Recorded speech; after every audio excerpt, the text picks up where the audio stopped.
हम तो 1.5 साल से हैं जी, 1.5 साल से सत्ता में हैं। सारे गैंगस्टर 1.5 साल में बन गए। बीजेपी वालों को पूछना, जब वो अकाली दल में थे तब जेलों में गैंगस्टर जो है कौन पालता था? कांग्रेस को पूछना कितने गैंगस्टरों के साथ आपके नाम जुड़ते हैं, जेलों में उनको कौन पालता था? अब पुष्टपनाही बंद हो गई है। जो गैंगस्टर जेलों में बंद हैं जब कहीं भी, उनको कोई राजनीतिक पुष्टपनाही नहीं मिलती। ना ही मैंने कोई माफिया बनाया है, ना ही मैंने कोई चिट्टा बेचना है, ना ही मैंने बसें खरीदनी है, ना ही मैंने कोई रेते की खड्डों में हिस्सा डालना है। हिस्सा डालना है तो लोगों के दुखों दर्दों में डालना है। नंबर 2 पे आपने कहा कि अमृतपाल का, उसमें फेल कैसे हो गए हम? आपको पता है कि चलो वो उसकी जो गतिविधियां थी वो मतलब कानून के मुताबिक नहीं थी, तो उसको जब उसके साथियों को, मेरे डीजीपी अभी आपके पास आएंगे मेरे ख्याल में, उनको देख के हमने बड़ा पीसफुली, कोई कर्फ्यू नहीं लगाया, कोई ईंट पत्थर नहीं चला, एक बूंद भी कोई खून की नहीं गिरी, हमने उनको पकड़ के जेल में डाल दिया। और पंजाब जो है वो जिमें कहते हैं कि पंजाब वसदा गुरां दे नां ते पंजाब को वसदा है। इसमें फेलियर कहाँ है जी?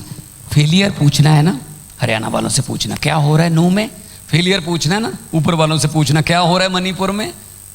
जब रामनवमी का कोई सभा निकलती है तब पूरे देश में कहीं ना कहीं हिंसा, पंजाब में कभी नहीं होती।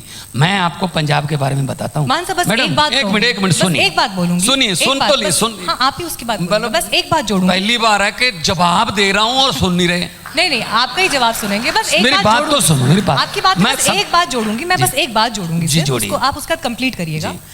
देखिए, आम आदमी पार्टी की जब सरकार आई, क्योंकि लोगों का मन, जो पारंपरिक प्लेयर्स थे राजनीति के, चाहे वो बीजेपी है कांग्रेस है, उनसे मन भर चुका था, इसलिए अवसर दिया।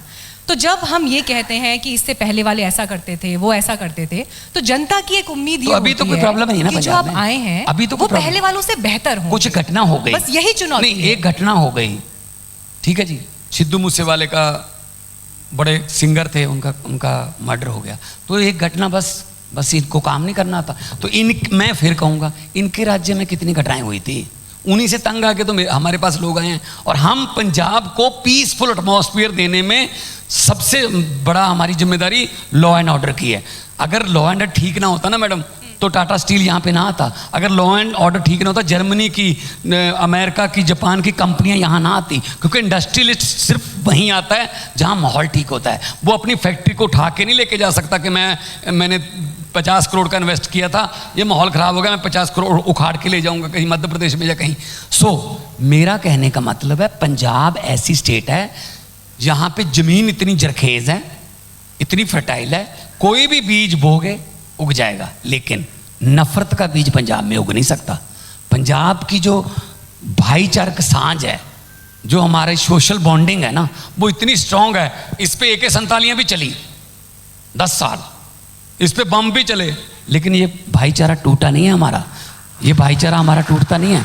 इसीलिए आज मैं एग्जांपल देता हूँ आपको। ये करते हैं ना वहाँ जो सत्ताधारी पार्टी है, ये इस बरादरी के, इनको इससे लड़ा दो, इनको इससे लड़ा दो, ये इसका नाम सरनेम ये है इसलिए इसको ये टिकट दे दो, इसका सरनेम ये है इसको यहाँ से टिकट दे दो।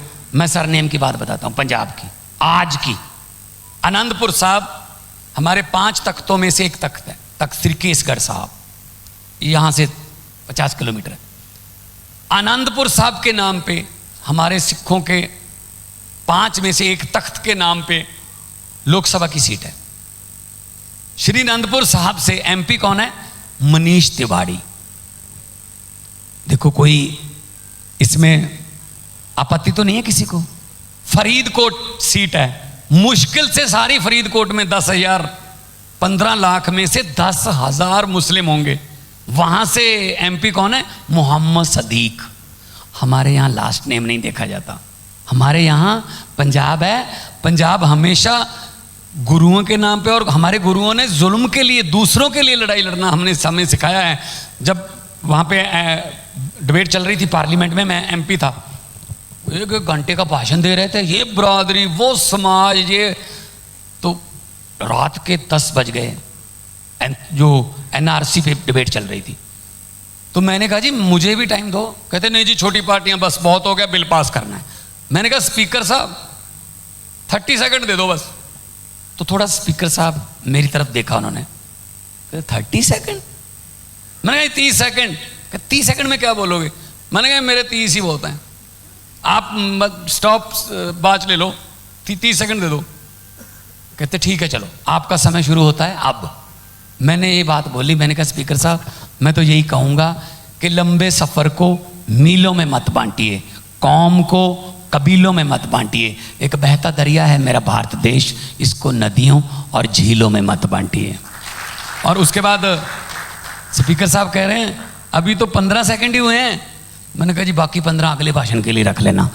अगर दिल से बोलना हो तो घंटों की जरूरत नहीं होती।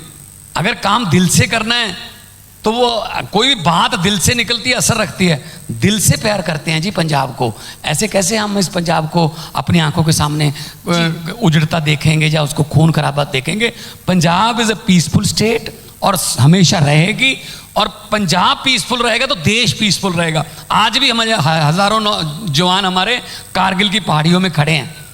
देश की आज़ादी को पहली गोली जब आती है ना इधर दुश्मन की, तो सबसे पहले पंजाब के सीने होते हैं उनके सामने। तो इसलिए मैं ये कहता हूँ ये स्टेट जो है, ये चाहे फुटबॉल कह लो, चाहे कुर्बानियों की बॉल कह लो, जो मर्जी, लेकिन पंजाब जो है वो देश का नंबर 1 स्टेट बनाना है। और नंबर 1 स्टेट जब बन गया देश का, तो देश भी नंबर 1 बन जाएगा दुनिया का। अमर उजाला अब आपके टीवी पर भी। अपने स्मार्ट टीवी पर YouTube पर सर्च करें अमर उजाला, चैनल सब्सक्राइब करें और देखें ताजा खबरें, वो भी HD क्वालिटी में। और हाँ, बेल आइकन दबाना ना भूलें ताकि हर खबर हो आपके घर। अमर उजाला, निष्पक्ष, निर्भीक, निरंतर।